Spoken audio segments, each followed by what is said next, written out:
And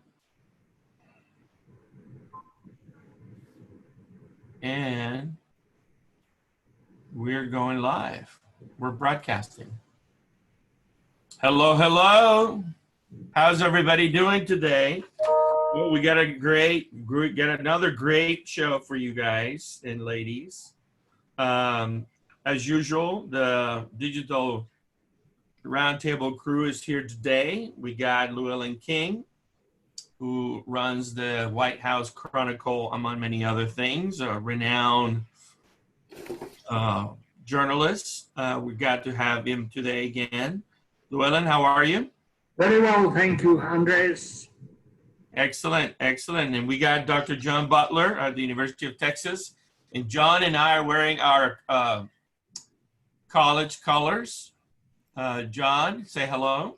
I am doing extremely well. When I saw your college color, actually I have on my work colors, which are Hook'em Horns, Kansas. And I have on undergraduate colors, which is LSU, Go Tigers.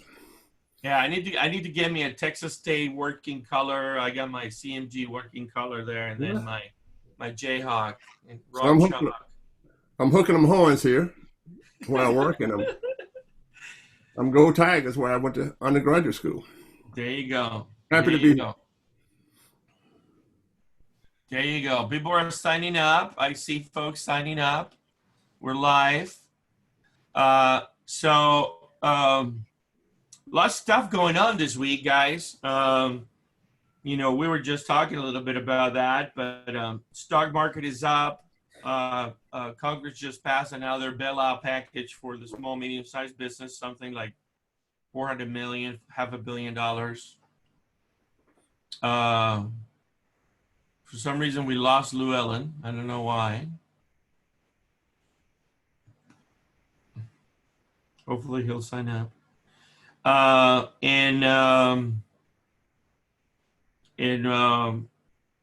Georgia is going to open the state for business on Friday, and Texas is going to do something called retail to go on Friday. So a soft opening, no in store, but order online, call on the phone, go pick it up, kind of thing. So John, what do you think of that? What do you think of that? Opening the business on Friday in Georgia and retail to go in Texas. What do you think? Well, let me think about it as a professor first and see how I think about these things. And I think about them as probabilities and uncertainties. I can go to Las Vegas and they can tell me the probability of Notre Dame beating Northwestern is 0.894 because they have so much data to go on. They have all of the data related to the team and et cetera. So I can tell you what the probability of a stock increasing. But how do you measure uncertainty? How do you measure whether or not an earthquake will happen? Now, what I think about it is I can measure probability, but I can only prepare for uncertainty. So when you hear that there's a 1 in a million chances that an earthquake will occur in San Francisco, there's no way to measure that. There's no way to measure that because there's uncertainty.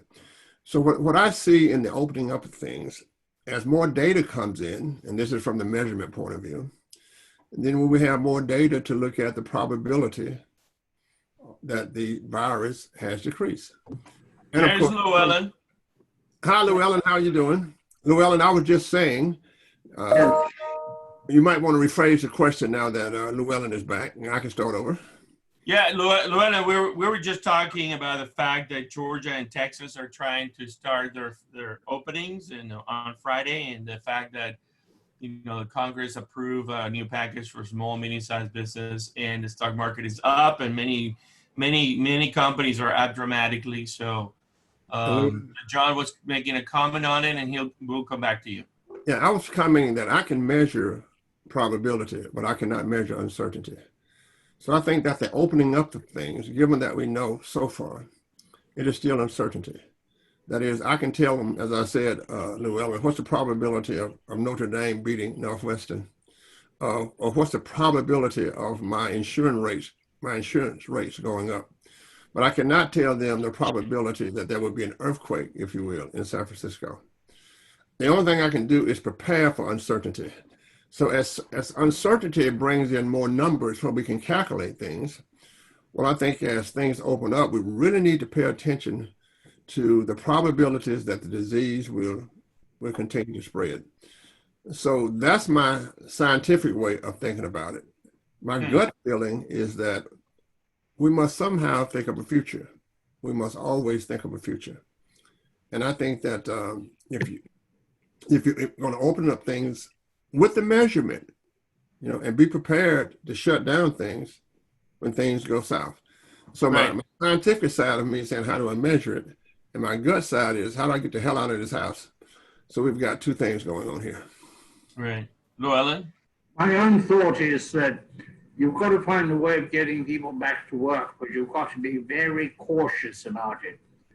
You have to find a way of putting them in some protective gear in which they can work safely. We've seen that concentrated workplaces, like slaughterhouses, are lethal. Anywhere where people are jammed together, there's a lethality factor. To do this is a political operation. It's extraordinarily dangerous, foolish, and it's going to be cost us very dearly. But my thought is that we have to make workplaces safe first, not make the workers bear the brunt of the risk. And I agree with John, we don't know anything about the size of the risk. We do know that if people are concentrated, carriers will spread the disease. This is not an encouraging situation in which to put people.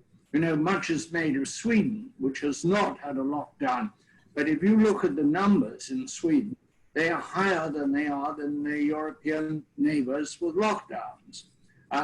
Lockdowns work, except there's a point in time where you can't expect people to stay at home, and where if they have no incomes, and we do not have the kind of social nets that Europe has, if they have no incomes, the situation becomes truly desperate. The big effort, I think, now should be to securing the workplace, making the workplace somewhere that people can go in safety and security. But I don't see any of those places that are opening up, Georgia in particular, that anything has been done to secure the workplace. On the contrary, it seems to me like a thumb in your eye attitude to science, and the price, I fear, will be very, very high. Yeah. Well, I do think go ahead, John. To add to that securing the workplace also means getting more testing. So I don't know what Georgia is doing vis-a-vis testing, but certainly you can think of solutions like this. If you work at the University of Texas at Austin, then everybody coming back has to be tested. If you work in the post office, everybody has to be tested before you can come back to work. And then, of course, that means that you follow the different kinds of procedures, the mask and the social distancing. But I think, Llewelyn, you're right. How do we secure the workplace? And given what we are... They have to secure it for 18 months, 2 years. Given what we're faced with, it has to be the testing procedures, and then making sure that everyone at work, every professor at work, or every student at the University of Texas has been tested. I agree with that. But where the rubber meets the road on this thing is going to be with small businesses, with restaurants, with takeouts, with people who are not, where people on neither side of the counter is very sophisticated. Absolutely. But gentlemen, what about the following thinking, right? I mean, this is, I've been talking to a lot of healthcare professionals. So healthcare professionals, are basically not being able to work. Only certain people can work due to the COVID. A lot of hospitals and clinics and sort of remote locations are sending everybody home. Want everybody, to lock down, right? And the whole goal here is to basically, maintain the beds of the hospitals and the clinics open so that we have the crisis, we hit this peak of mortality, that we can take care of folks, to the expense of not doing any kind of surgery, any kind of treatment. So the hospitals and the clinics are not generating any revenue either. At some point, those hospitals and clinics are saying, well, we got to lay off people. And then those people are going to go find work somewhere else or move or whatever happens to their lives, right? And so if things come back, then those workers are not available. And so how do we deal with this conundrum? I mean, it is something that we have never seen before. We're going to have to deal with it, but we're going to deal with it piece by piece. We're going to find islands of excellence, of secure working conditions, which are going to inform other working areas. That you've got to start right where we've got a problem today. The grocery stores, the pharmacies, places like that, where right today they're open and they're not safe. The grocery stores that I have been to, there's no question they are not safe. And the people attending or buying the groceries, they don't seem to be very sensitive to the that they're in. They gather in knots, they talk to each other. Somehow they seem to feel, because they've been allowed into the store, that this gives them immunity or security. And the people doing the checkout, who are the most vulnerable, are not, in several stores I've been to, are not in any way protected, and not protected sufficiently. There's a notice in one which said, put your groceries on the end of the conveyor belt and stand away. That's not protection. There is no reason there couldn't be a perspex or glass shield put up, something like what you see in taxi cabs in New York City. We've got to act. We've got to act. Don't say it's too expensive. Don't say it's too difficult.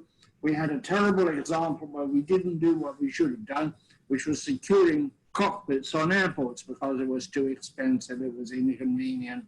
This has to be done. If not, we're going to have a giant second wave.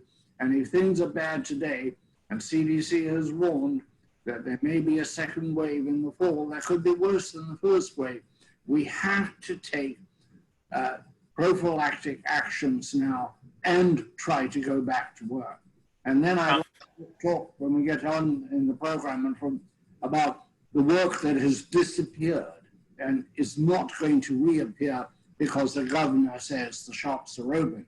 If the shops have failed, the work has gone away.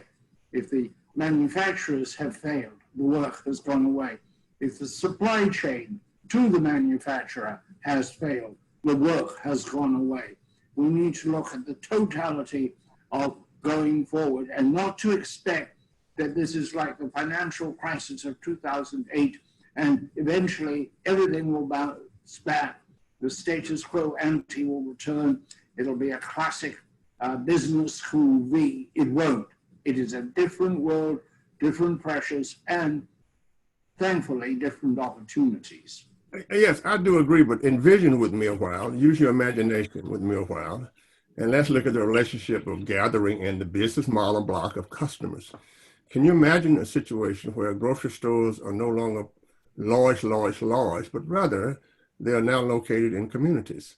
Can you imagine with me that we go back to the 1920s and 30s and 40s when literally lots of things were delivered? So let us just take the hospital situation.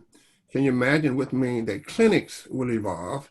No longer will clinics be just a large hospital of gathering, but given the technology that we have, that clinics will be located in certain kind of communities to decrease the amount of gathering, and the doctors will go there. So as we talk about business models, we have to imagine a world where the customer segment of the business model, that is how we deliver things to the customer, will change tremendously, just as the newspaper delivery changed tremendously in the last 40 years. Now, can you imagine that medicine and doctors would get their profession back? It would be no longer managed care. You will have physicians in your community, and the technology will allow physicians to operate, by the way, very virtually and do certain kinds of things. So I think I agree that we have to do things now, but going forward and looking at how we take the customer segments or to satisfy the customer. As we have said, a theme running through our comments here, as Llewelyn said two segments ago, we have to think about change radically. I don't care if it's the delivery of books. I don't care if it's a hospital delivery, or healthcare delivery, or how we do healthcare. So can you imagine that the people who work in hospitals now will go back to their respective communities and create a series of clinics that will serve the population? I can imagine that. And as for the smaller grocery store, I don't have to imagine it. I grew up with it. There was a small butcher shop. There was a grocer who actually knew what everything was on the shelf. It would have been very easy for the old-fashioned grocer to deliver because he knew his own stock. He knew his inventory, or her inventory, which is something not true today in grocery stores. And I think we're going to see a radical change. I think there's going to be a lot of opportunity. I agree with John for new small businesses, but before we get to the sunlit upland, a Churchill expression, we're going to go through some pretty rough countryside.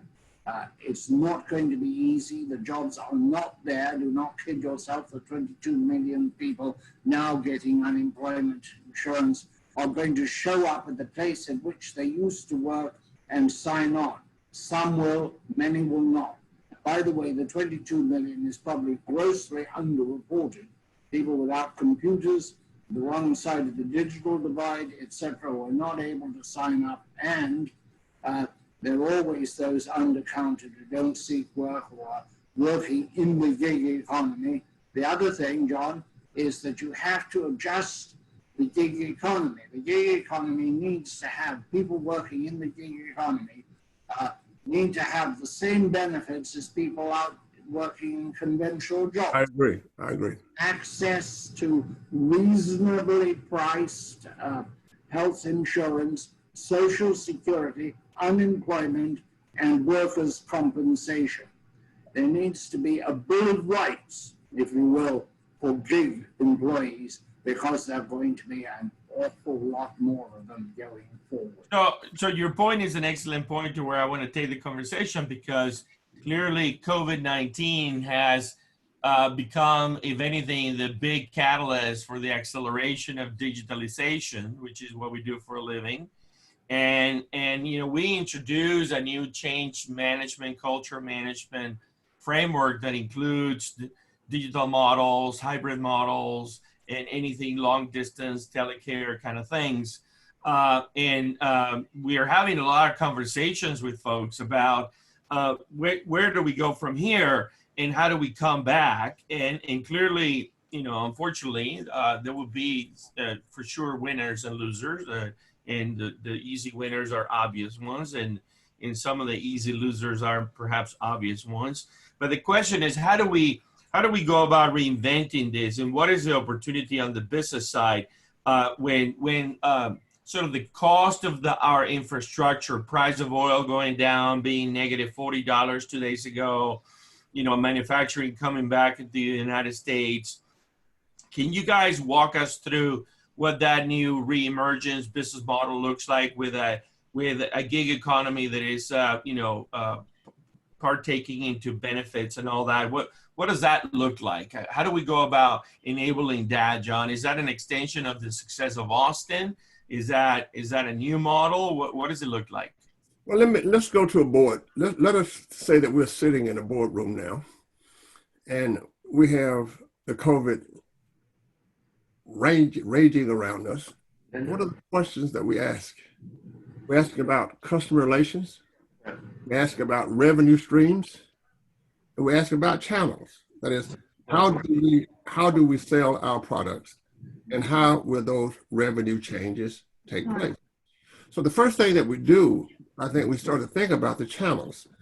What it has done here is to really change the channels, that is, the supply chains, or how you sell the product. And of course, when that comes in, that might bring in the gig economy. So actually, in the new model, if you look at channels, the people who used to work in the gig economy might be some of the most important people as they revert from a gig economy to delivery services. Now, What's important, though, is that, as Llewelyn was saying, is that the gig economy needs a structure. It needs an insurance company to come along and say, look, you work in the gig economy now, you will pay $2 a month or $3 a month to help insure your future. The gig economy needs legislation to say that you will have a source of retirement. And also, I think it also gives us an opportunity to rework the 401k, which is not a retirement situation, but it is saving situations. So if you work for General Motors, if you work, you need a defined retirement, a retirement that is always there. So I think what we do, Andreas, is we think about the challenge, but most important, we think about how we really serve the customers, and all of that will relate to revenue streams. And which is always true, we are board members. If we do it right, we will be winners. We will be winners. If we do it wrong, we will be losers. So I think if you look at the whole interaction of everything that's taking place, that is one thing leading to another. The old spreadsheet where if you change one number, another number jumps around. So I think it's important for business models, for business models, and for people who control business models, if you will, to gather around the customer segment, gather around the revenue streams and the channels. Because I can tell you this, supply channels will change tremendously. Right. Llewelyn, any more thoughts on that? Well, yes, I would say definitely we have to bring the gig workers in from the fold. That is essential because they're going to be an increasingly large part of the workforce. As for models, we don't have enough to build a model. In the beginning, you get a bunch of striving endeavors. Eventually, they turn into corporations, and then maybe you can have a model. But most of these going forward, including your small grocery store, are going to be very modest in their revenues. They're not going to have conventional business structure.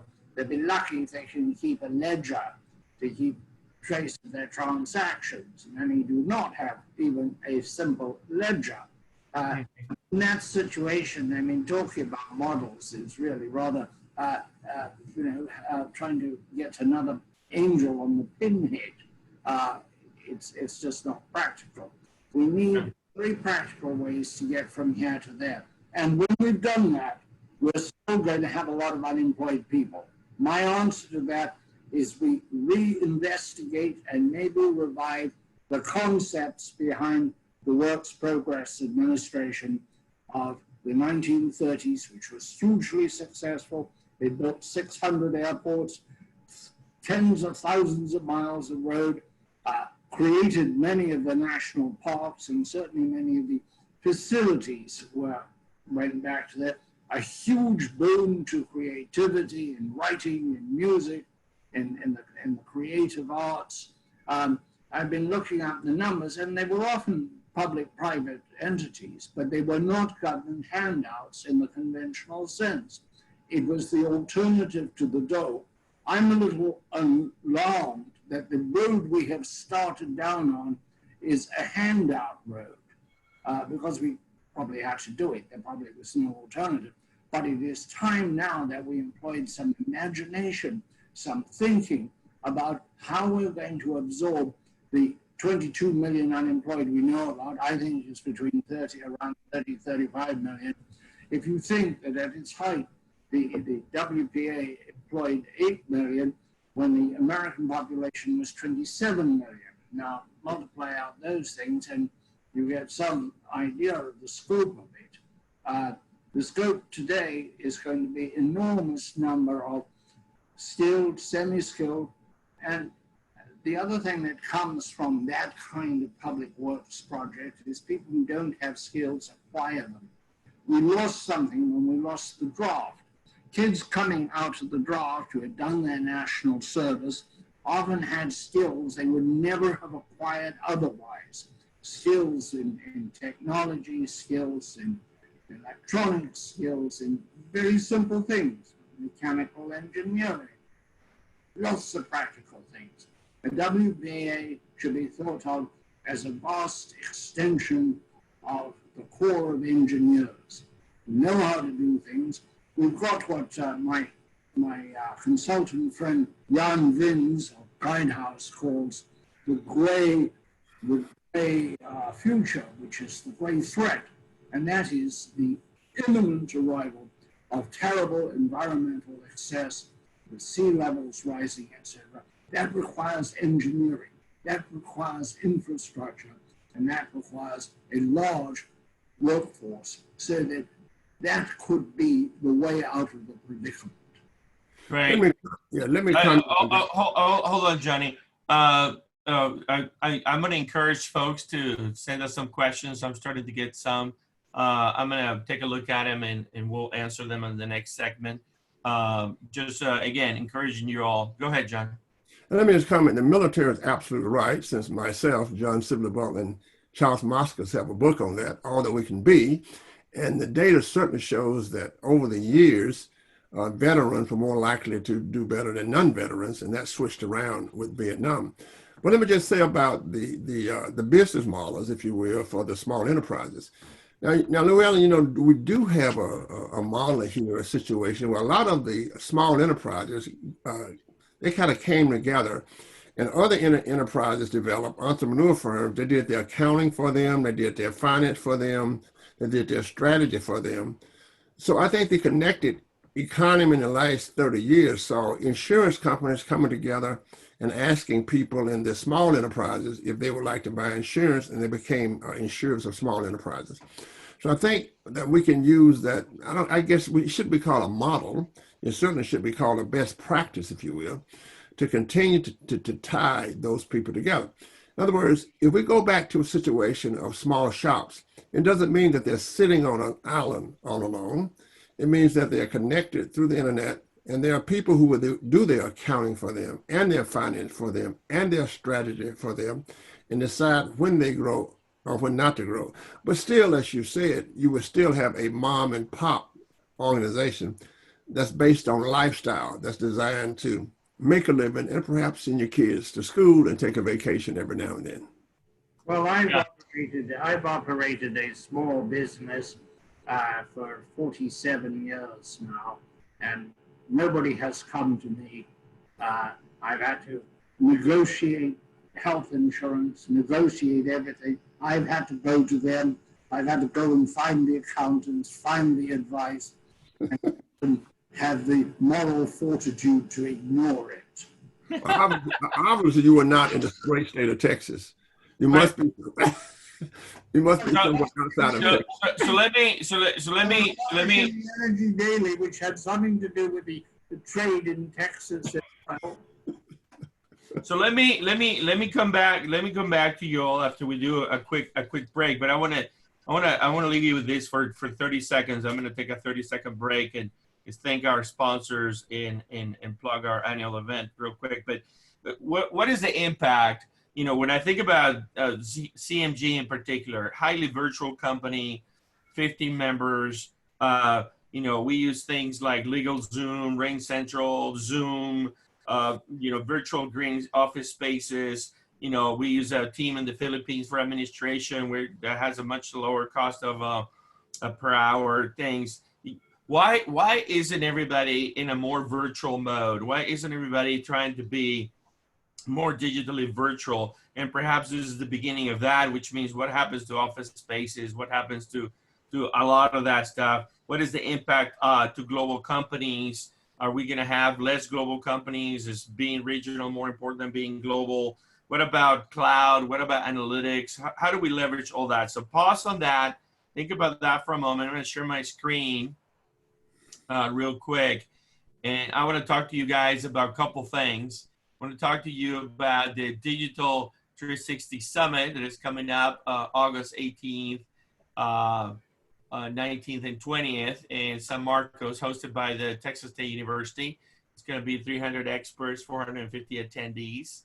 We're going to have a golf tournament. We're going to have a tour of the Alert Center. Alert stands for the Advanced Law Enforcement Rapid Response Training Center, where all the FBI and SWAT teams in America get trained. And we're working with them to take them digital. using virtual reality and augmented reality. We're going to have a tour of 5 research labs at Texas State, from CNFAB to all kinds of things in between. There's going to be 14 keynotes, 9 panels. There's going to be an expo showcase for 15 lucky vendors. We will follow all that with 9 white papers and 24 videos that will be posted on our Digital 360 Summit YouTube channel. And the scope of the conference is really CMG's and Texas State's annual conference focused on networks, sensors, data, software, utilities, cities, mobility, buildings, infrastructure, energy, water, and wastewater. So just wanted to share that with you real quick. And then I want to thank Smart Water Summit and Smart Utility Summit, who are sponsors of the Digital Roundtable. If you want to be a sponsor of the Digital Roundtable, let us know. Happy to connect on that. So John and Llewelyn, I share a little preamble before I took the break. So what popped into your head about the transformation of a hybrid new model? What does this look like? How do we leverage cloud analytics? It seems like everything digital is up in the growth. So what happens? Well, I think that if you look at the history of this, big companies are just slow to move. So you ask a question, why is it that people have not gone digital? I can remember working with companies who would ask me, why should I have a web page? I mean, so if you look at the structure of things, and then if you look at your company, it was never a huge organizational structure. Right. So the question is, as the book would say, how do we teach the elephant how to dance? Mm-hmm. I think that teaching the elephant how to dance relate to how management thinks about their enterprise, and they must see a value structure related to the enterprises, and their shareholders must see a value structure. What that means then is that as long as they're doing well, it's hard to look into the future and change. Mm-hmm. So you have an enterprise that's doing extremely well, and then somebody comes in and said, well, we need to digitize. And we saw the insurance business in America go through that. We saw the car industry go through that. We switched from horses and buggies to the combustion engine. We went to that. Mm-hmm. When you tell your grandkids to hang up the phone and they say, what does that mean? What does it mean? Well, my point is that if you go back and look historically, whether it's General Motors, whether it's Sears and Roebuck, the question is, how do you teach the elephant how to dance? And that means switching resources to old modes of operation to new modes of operation. Now, Andrea, let me just pose this question to you and Llewelyn. If you are a great manager at a great company and you are making $220,000 a year, you've got about 5 or 6 more years for retirement, or maybe 10.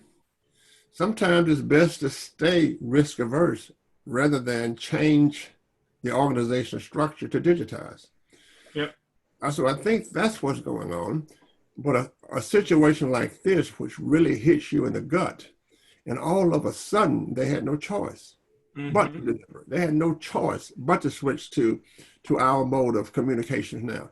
So I think that the turbulence of the business world, it is an interaction, is it a fight between how well we are doing new technologies and changing the organization to adjust. Right. Llewelyn? Well, I think that this is a question that really has no answer, because most people are not in the digital world except in a very peripheral way, if at all. And because they may have smart cell phones or personal computers, that does not mean that they're ready to earn their livings on the computer. And I have seen some extraordinary examples of people who were very high up, very technically. One was a nuclear physicist, another was a radio broadcaster, who could not use their computers effectively.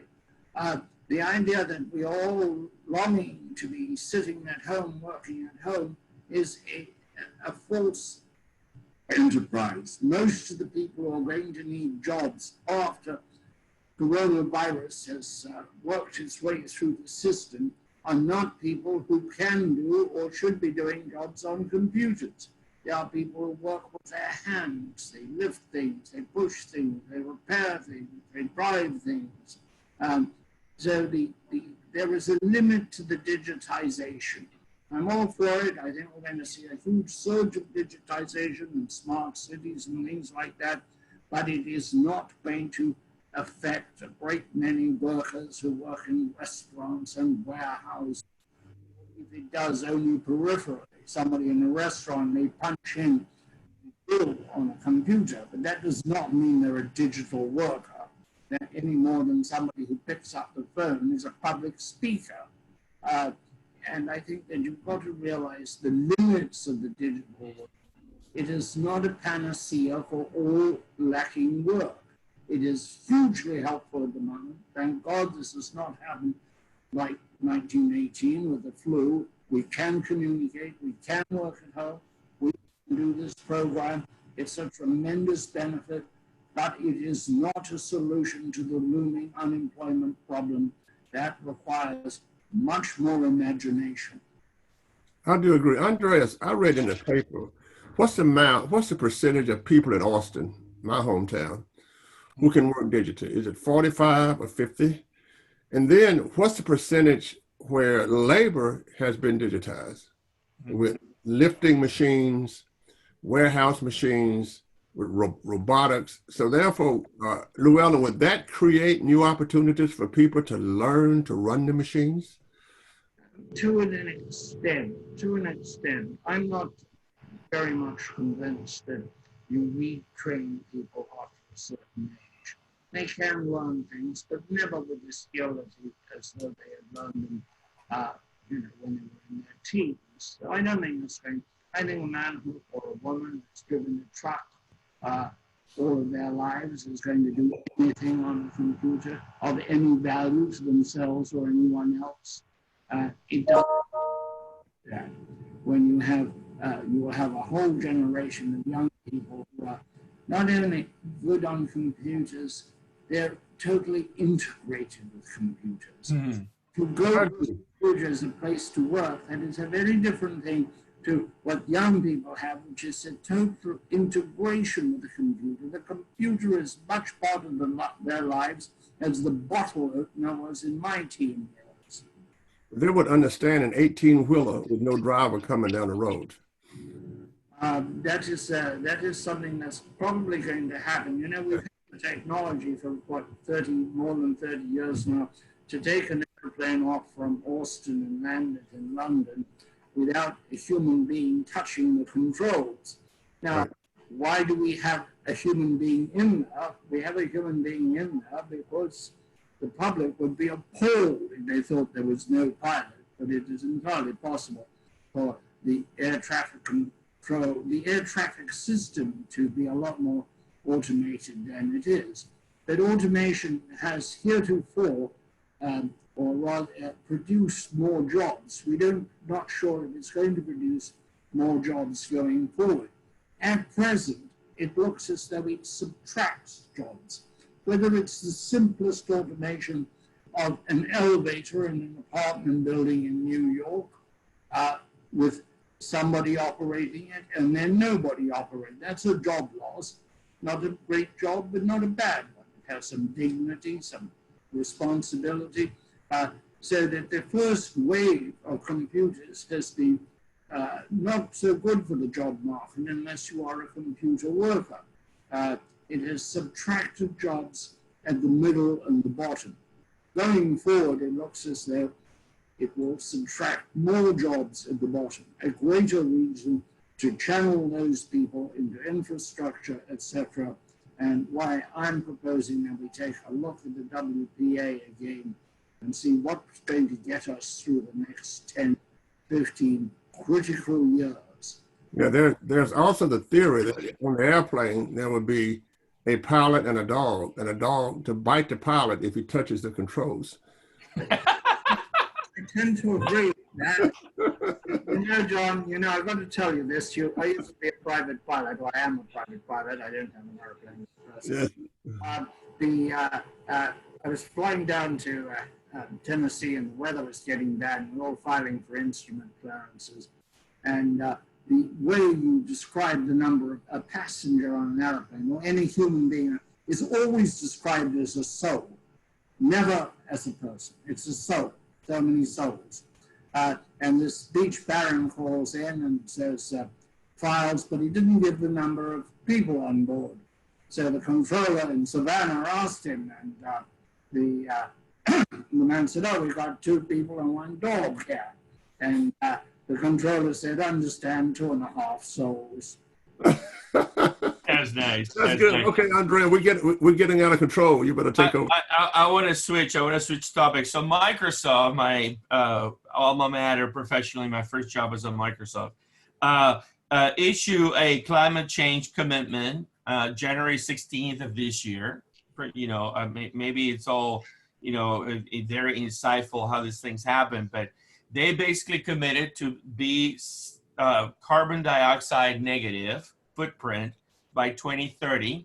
That means that they're going to go back in time and erase all the carbon footprint they generated since the company was founded in Albuquerque, New Mexico in 1975. Okay.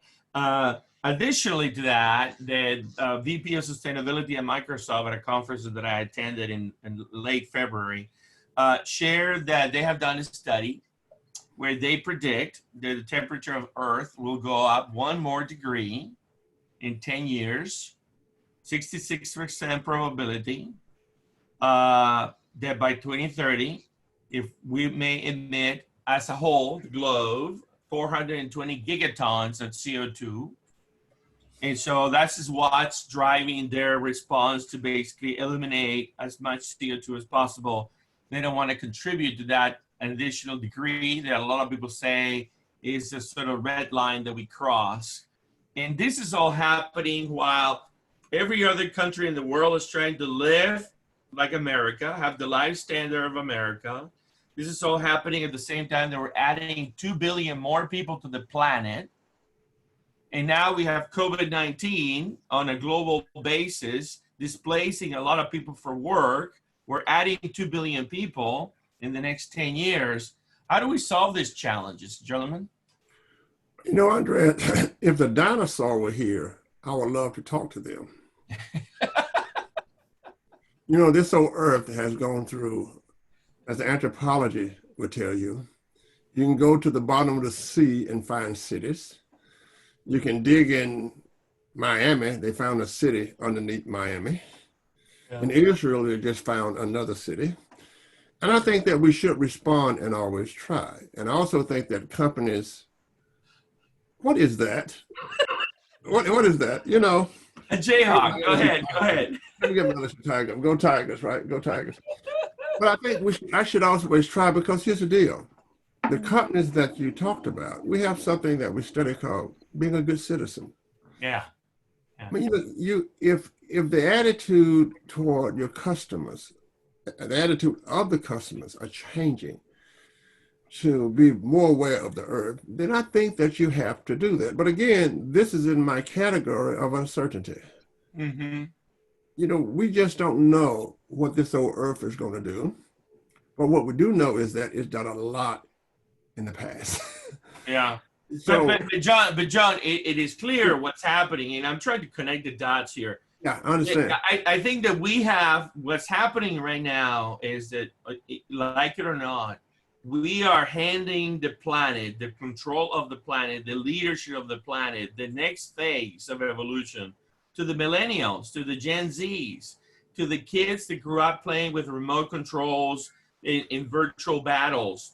They can drive the drones and the avatars, and they don't need face-to-face conversation. I mean, my children don't even respond to my voicemails and my phone calls. They send me a text 3 days later. So the children, there are now up to 35 years old on the millennials, they are taking over the world, and I don't think they have a problem with this whole new way of doing things. What do y'all think? Well, let me just comment, and then I give it to my colleague here. I grew up with the hippies, which was the worst generation I'd ever seen in my life, right? And I think that we need a certain percentage the next cohort. I don't give them names. Social scientists call them cohort 1, cohort 2, cohort 3. Mm-hmm. But I do think that what has really saved America was the immigration, and how immigrant entrepreneurs came and built companies to create new companies. But to answer your question as a parent and to watch this generation, I do think that I have a little bit more faith in them taking over the reins as we go forward. Perhaps not 100% of them, but certainly a significant amount of them taking over the reins. And this has to be in terms of business enterprise. It has to be military, and et cetera. But as we like to say, new business models, I think, will come along.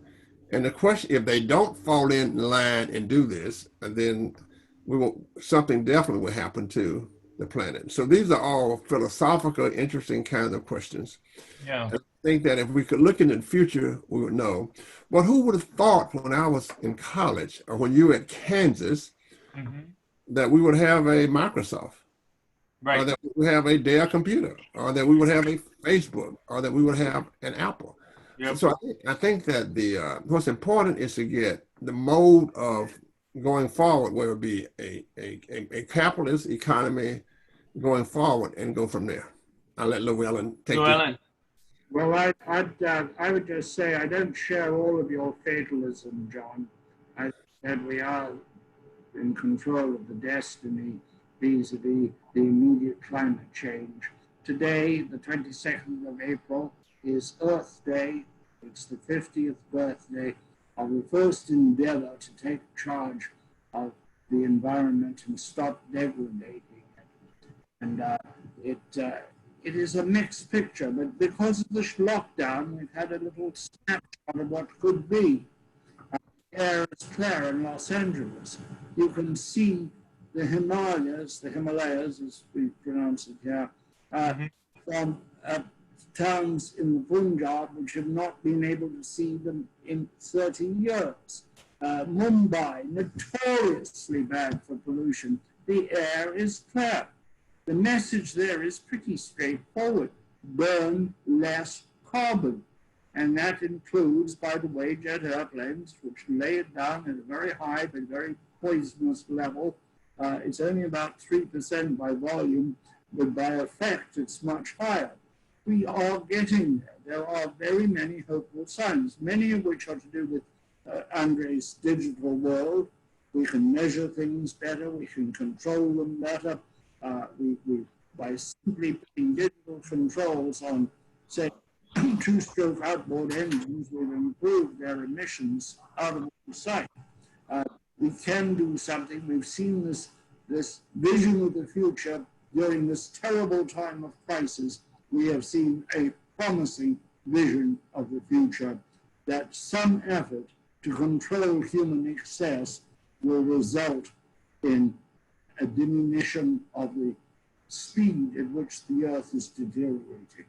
Right. I think, though, that, we can violently agree that digital technologies, cloud, mobile, analytics, machine learning, AI, that's the core of what we need to do to move forward and transform where we need to go with productivity and so on. I happen to have been somewhat visionary when I graduated from college. My specialty was robotics and control systems. There was not a lot of robotics and control systems going on back then. So I laugh every time I hear people going, "Oh, I'm going to do robotics." A genius idea. So the question to me is how this is going to happen. So again, we have all been writing and doing studies on this, and we have been helping customers on this journey. I do want to go back real quick to a couple of questions or comments. So on the gig economy, how about the concept of creating a gig workers guild, where anybody working on the gig economy is still paid on a piecemeal basis concept for retirement and healthcare, and then is tied to how much they work? Sort of, what do y'all think of that? A gig economy, a gig workers guild. I thought the same thing. I salute you for joining me on the spy plane. I had been thinking of a guild going back to the medieval guilds, which were protected for individual craftspeople, and I was thinking about that only this morning. Well, I'll give credit to Thomas Dowd for that, D-O-U-D, who's listening to us. And then Thomas also shared that Ball State University did a study on jobs that were perceived to go overseas, but they were actually automated in the U.S. through robotics and stuff, which was a very interesting study. I'm going to look into that. But I think that I really believe, and you know, we're coming to an end here. John needs to get his guitar ready.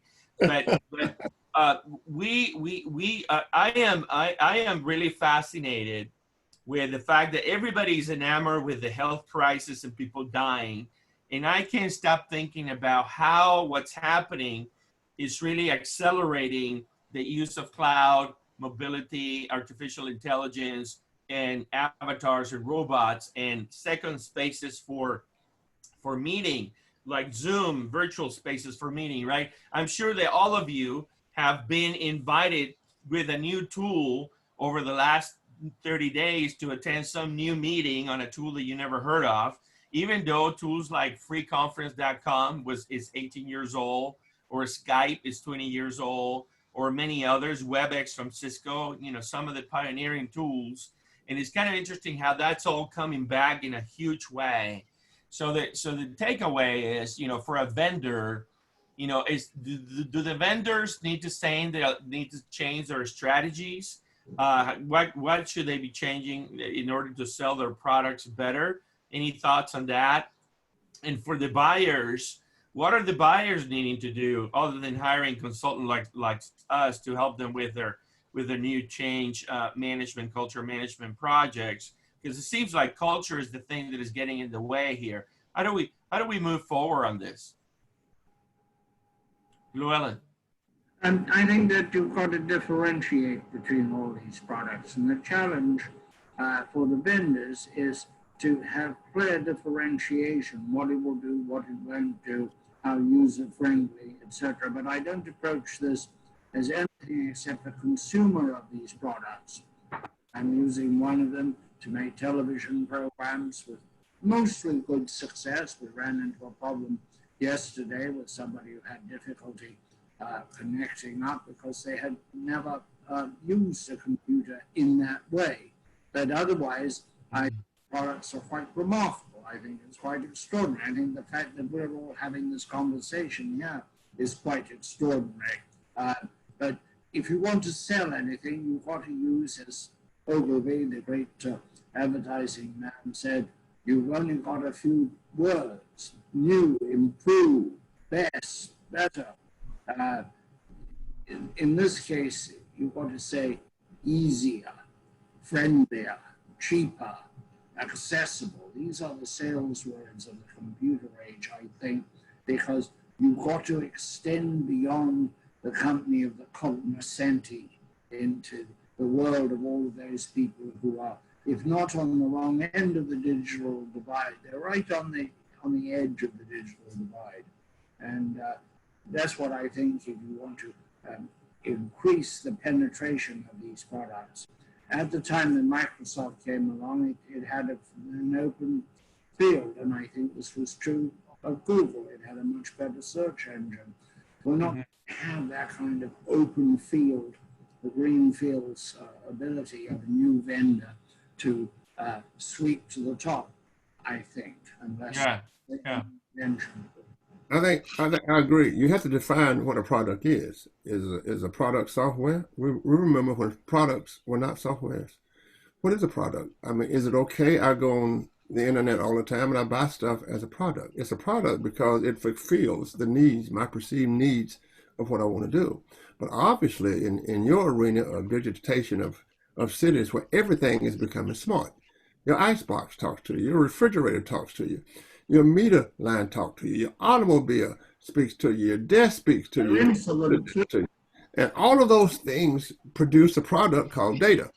Yeah. So obviously, going forward, the data that we produce will be just as valuable as a product as the products that we do produce.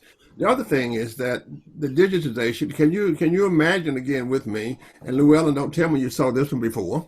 That you go to a hardware store and you order a rake and you print it out at home. So if you look at 3D printing and what's going on there, my students tell me, my MBA students who are out there tell me that 3D printing is becoming huge, huge, huge. So as Llewelyn said, we got to find what a product is. It's got to be good. It's got to be useful. It's got to be quicker. It's got to be faster. It's got to be new. So I think all of these are interacting with the products that we do now. So right now, your house is smart. Your city is smart. Your bicycle is smart. Your shoes are smart.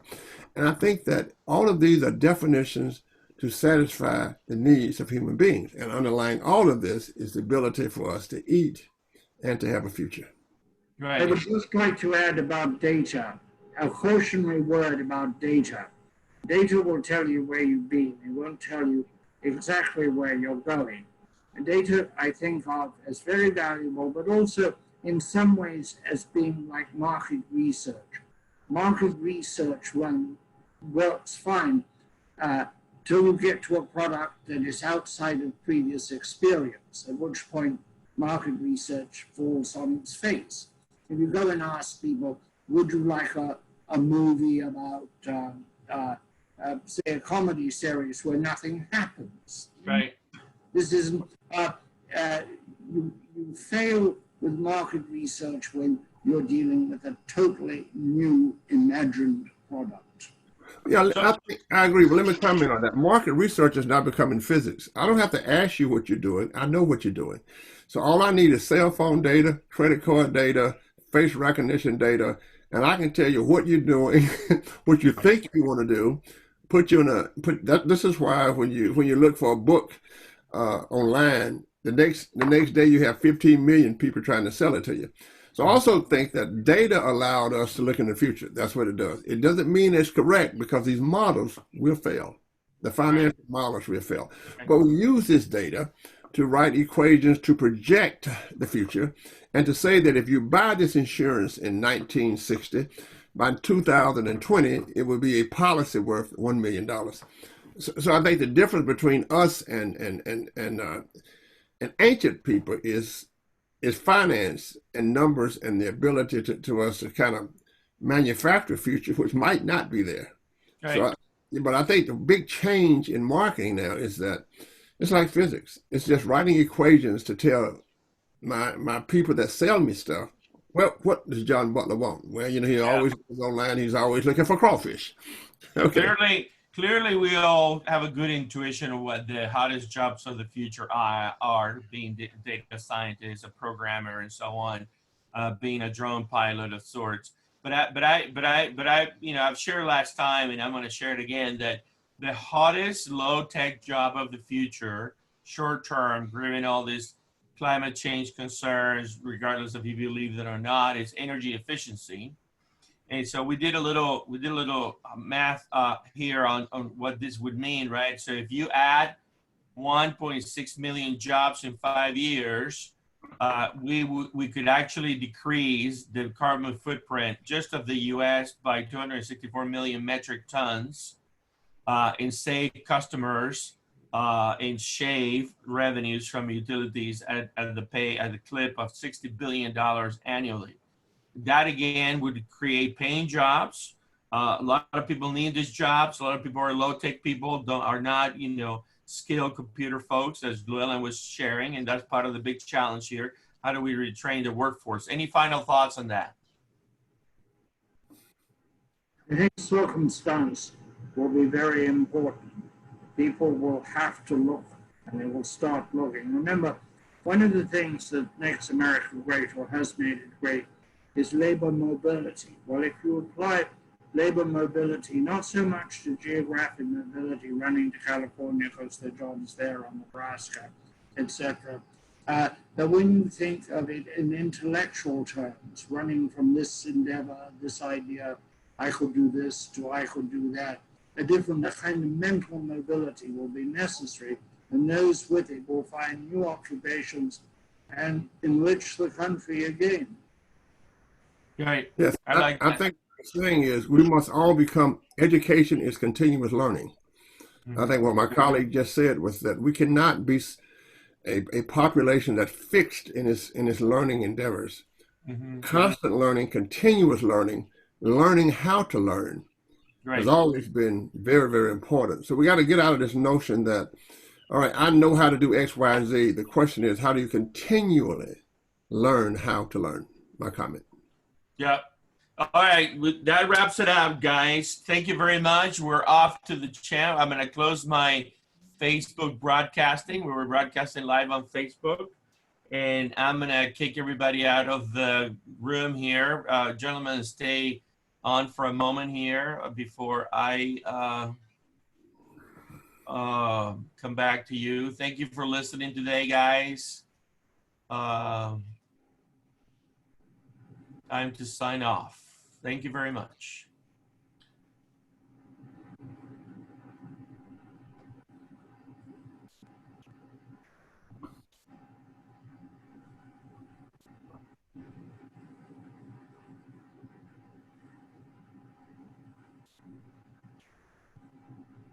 I'm gonna allow Bill Marsh to talk. Bill, are you there? We have 4 still on, so Bill is still on, right? I have a hard